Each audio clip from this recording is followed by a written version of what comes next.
Welcome back. This is the Catholic Esquire. I apologize. It's been a while since I recorded a video. I was on a long road trip.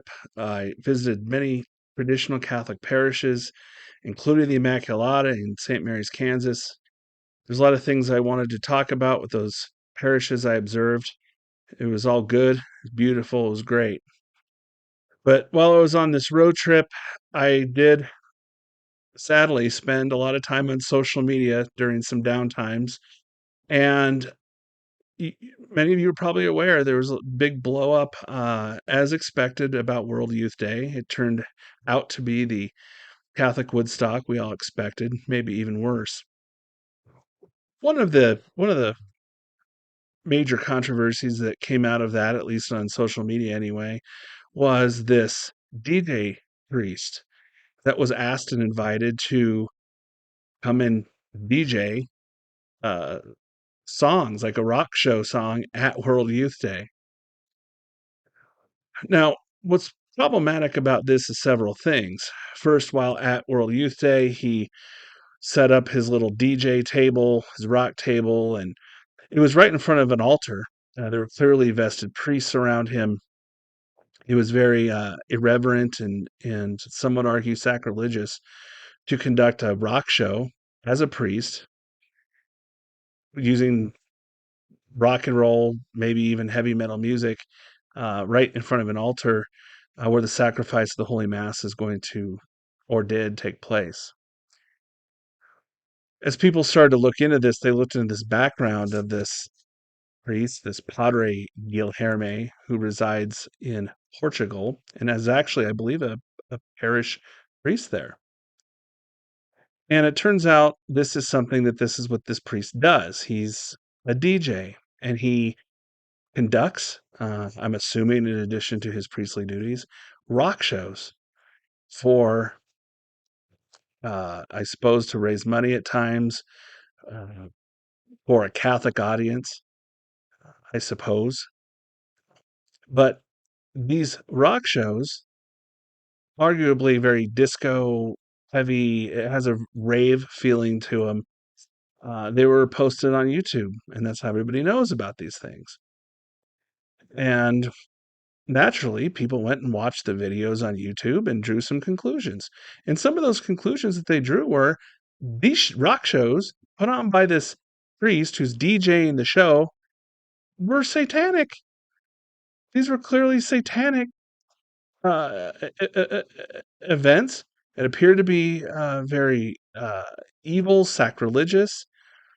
And this was the same DJ priest that was asked to perform at World Youth Day in front of thousands of young Catholic youth. Well, believe it or not, believe it or not, before I get there, I'm sorry. I want to explain why. Why did people say this was satanic? Well, if you go to watch the videos, and I'll post a couple clips in the description to this video so you can see them for yourself.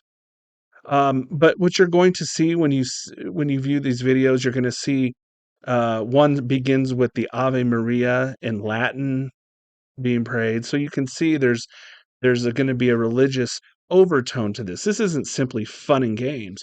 This is like intended to be connected in some way to the Catholic faith. Now, you're going to see a lot of scantily clad women uh, dressed very inappropriately. You're going to see men without shirts on that were waving fire swords. You're going to see lots of explosions, fire explosions.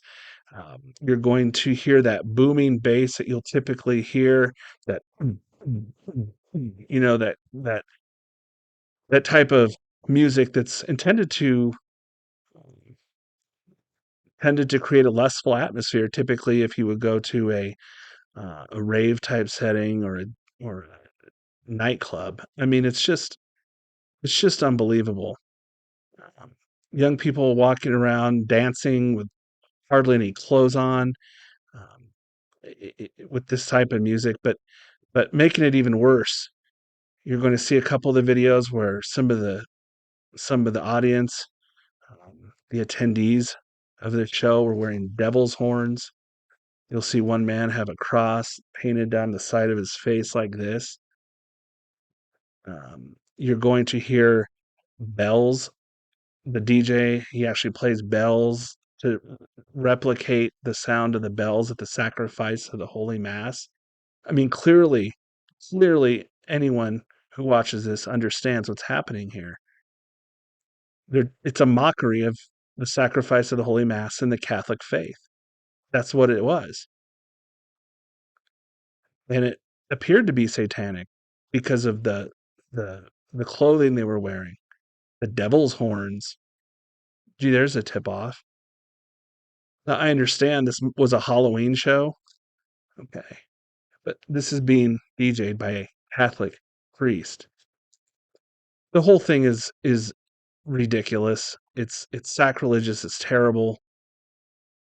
But it's so typical of this new religion, this post-Vatican II modern religion.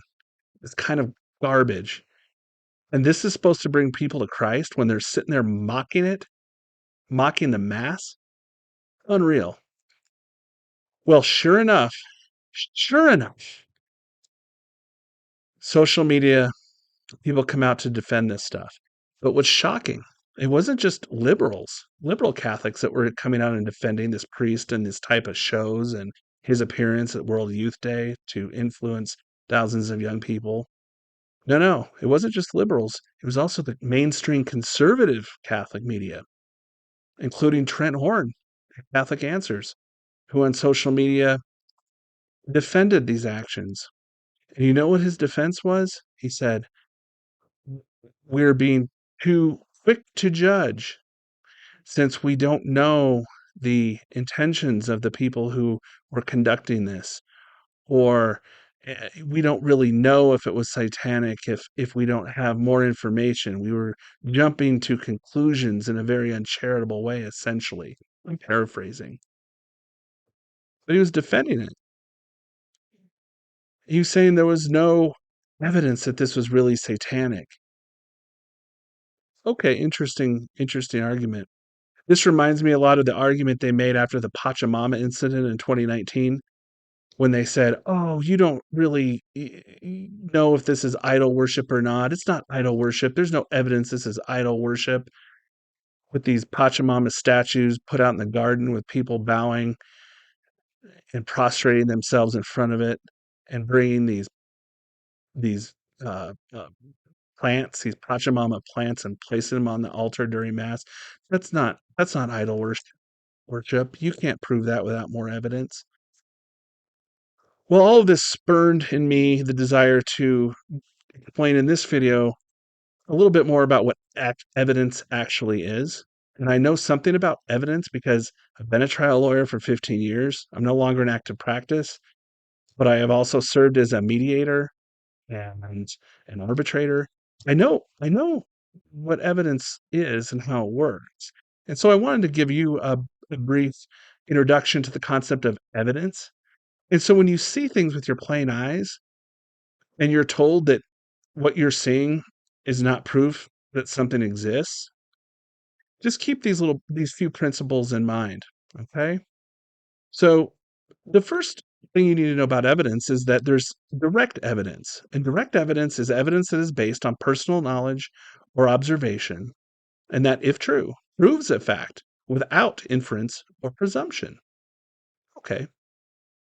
Now, there's also circumstantial evidence. That's evidence based on inference and not on personal knowledge or observation. Okay. And we also have to understand what proof is.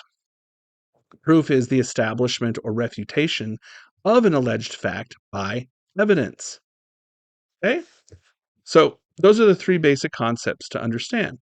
Now, what we're being told when we witness these videos that you can check out for yourself. Again, I'm going to post them in the comment section to this video, the description section.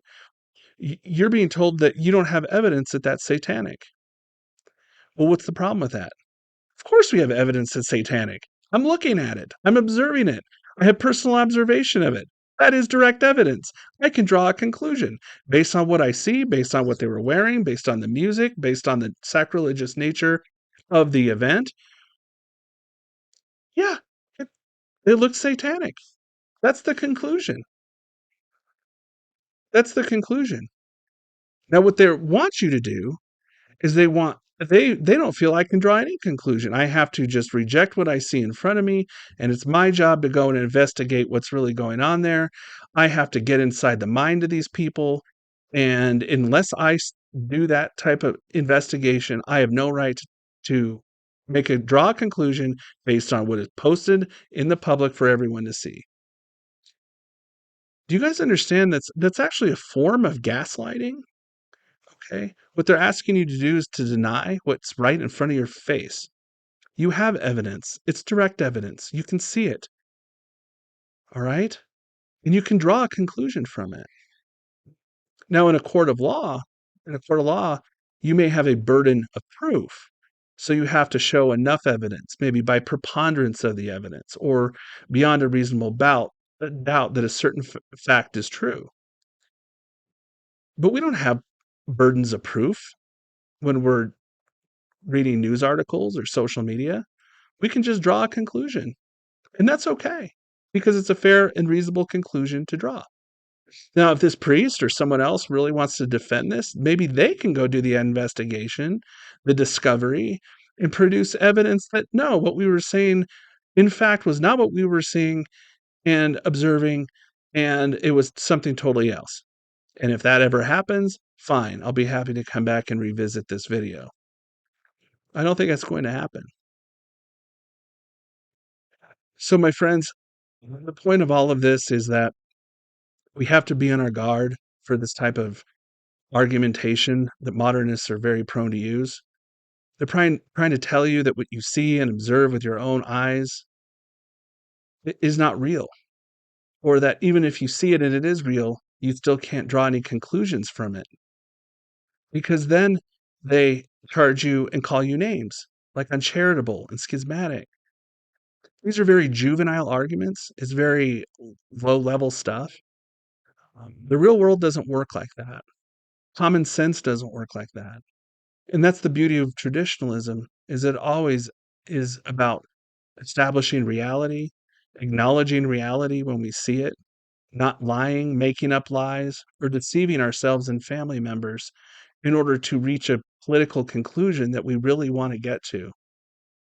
And in this case, I fear that the modern mainstream Catholic media is really trying to show what a great thing World Youth Day is and trying to defend it when we all know, just like I talked about in my last video, it's been a train wreck for decades now, and it really just needs to be shut down, these abominations. So, my friends, I hope this helped you at least think through some of these things. If you like the video, please share it and subscribe to the channel and like the video. That's always very helpful. Today is the Feast of the Assumption. I wish you a happy feast day, and please pray for me. And Blessed Mother, please pray for me and all those who listen to this video today. God bless.